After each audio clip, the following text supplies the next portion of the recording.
जिस वक्त इजरायली सेना ने लेबनान पर जमीनी हमला किया था, ठीक उसके पहले हिजबुल्लाह बार बार इस बात को डंके की चोट पर कह रहा था कि वो दशकों से इस बात का इंतजार कर रहा है कि इजरायली फौज लेबनान की जमीन पर कदम रखे और हम लेबनान के भीतर ही आईडीएफ की कब्र को खोद कर रख देंगे।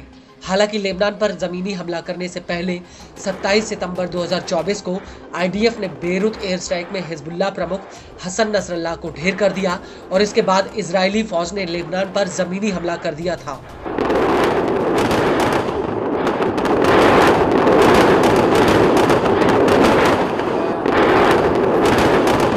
लेकिन लेबनान की जंग इजरायली सेना के लिए एक ऐसी चढ़ाई साबित हो रही है जिसके छोर पर पहुंच पाना इजराइल के लिए इतना आसान नहीं है, क्योंकि हिजबुल्लाह ने इस बार युद्ध में अपनी रणनीति बदल ली है और वो पहले तो अपने बिछाए जाल में आईडीएफ को घुसने देता है और फिर एकदम से ही गोरिल्ला स्टाइल में वो उस पर धावा बोल देता है। और अब इसी वजह से आईडीएफ को रोजाना लेबनान में भारी जानमाल का नुकसान हो रहा है।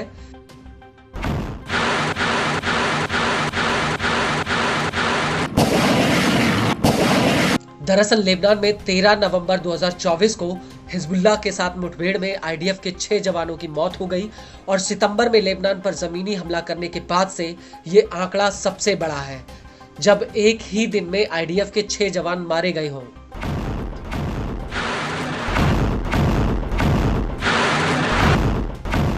आईडीएफ ने खुद इसकी जानकारी दी है। आईडीएफ का कहना है कि लेबनान की गांवों की दूसरी रेखा को पार करते वक्त ये जवान मारे गए। आईडीएफ के मुताबिक सभी जवान गोलानी ब्रिगेड की 91वीं बटालियन का हिस्सा थे। आईडीएफ का कहना है कि शुरुआती जांच में पता चला है कि इन जवानों की मौत हिजबुल्लाह के लड़ाकों के साथ गोलीबारी में हुई। दक्षिणी लेबनान के गांव की एक बिल्डिंग में हिजबुल्लाह के ये लड़ाके छिपे हुए थे, जिनके ऊपर आईडीएफ ने गोलीबारी की और क्रॉस फायरिंग में ये जवान शहीद हो गए। आईडीएफ का कहना है कि इस गोलीबारी में एक अन्य सैनिक घायल भी हुआ है, जबकि 4 सैनिकों की मौत हो गई। इजरायली सेना के मुताबिक इससे पहले 2 अक्टूबर 2024 को हिजबुल्लाह के साथ जंग में 8 सैनिकों की मौत हो गई थी।